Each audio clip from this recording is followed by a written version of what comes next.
اس دور میں بھی امت کو اعتراض تھا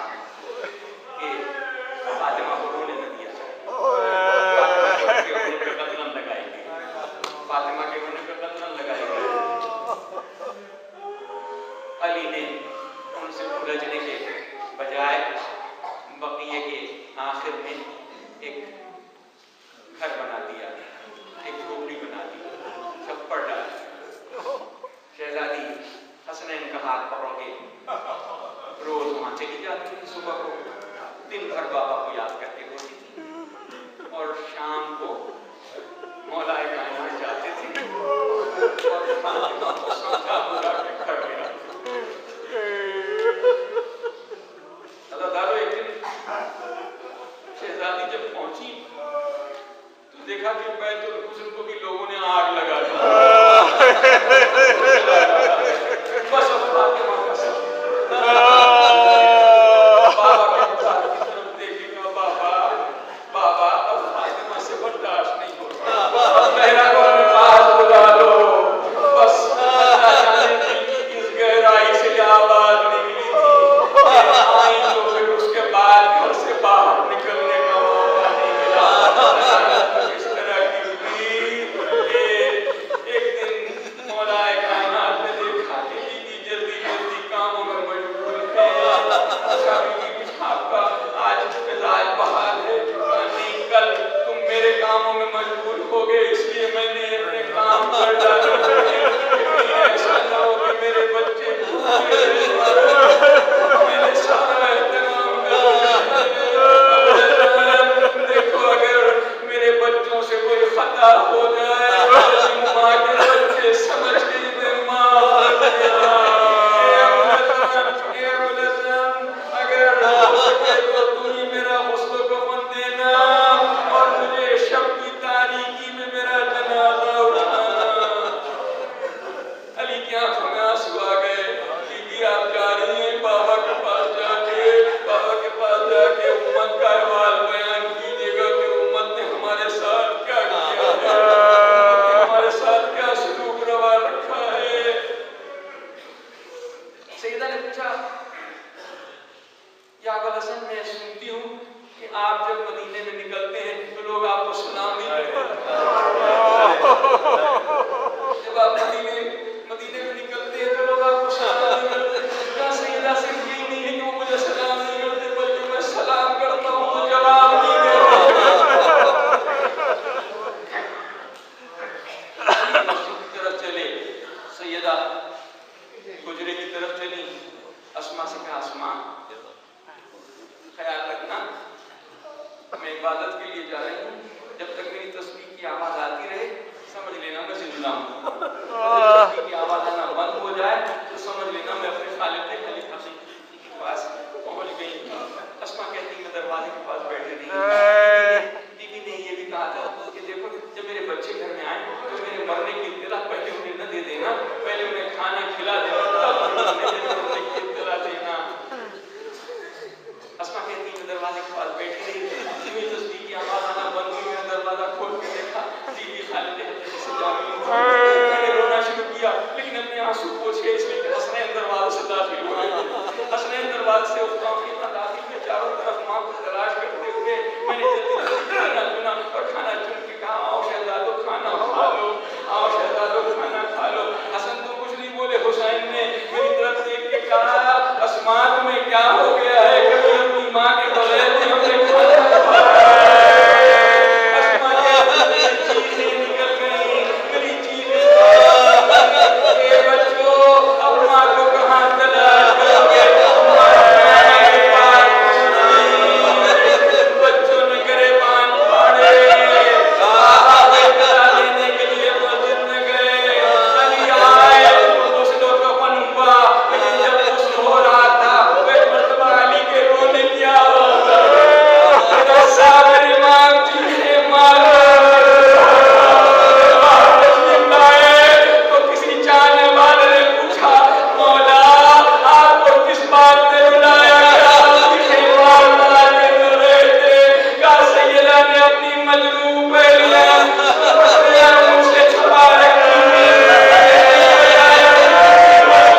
اور 36,000 مرتبہ آئے کریمہ، ان سب کا ثواب مرحومہ محترمہ بنت سید حسن کی کو کے ساتھ فرما دے، درجات عالی فرما، ہمارے جناب سیدہ کی جگہ فرما، سیدہ جلال کی عزادار تھی پروردگار، انہیں ان کا مقام ان کا بلند مقام ہم سب کے گناہوں کی بخشے، توفیق عنایت فرما، تمام بیماروں کو شفا کاملہ عاجلہ پریشان آدمی پریشانی پردہ فرما، نائزین اسلام کی ہر گاہ مدد فرما، تیرے سوا ان کا کوئی مددگار نہیں ہے، پروردگار امام زمانہ کی پناہ میں ہم کو دیتے ہیں، پروردگار کی مدد فرما، غیبی امداد سے ان کی تائید فرما، ہمیشہ سامنے بغیر فرما، جہاں جہاں آپ نے حقوق کے لیے مومنین نبرد آزمائیں، پروردگار کامیابی ان کے طرف میں، پروردگار امت کو استحکام تحریر فرما، عزاداری کو قبول فرما، جہاں جہاں عزاداری ہے اس کی حفاظت فرما، پروردگار تمام عزاخانوں کی تمام عزادت کی حفاظت فرما، دشمنان اسلام دشمنان دین دشمنان غیرت کو نابود فرما، ان کے غلبے سے ہم کو بچا دے، ہمارا خاتمہ ایمان فرما، تمام مرحومین کی مغفرت فرما، یمن کے مجاہدین کی خاص طور سے التماس ہے پروردگار عالم سے کہ پروردگار یمن کے مجاہدین کی جلد مدد فرما،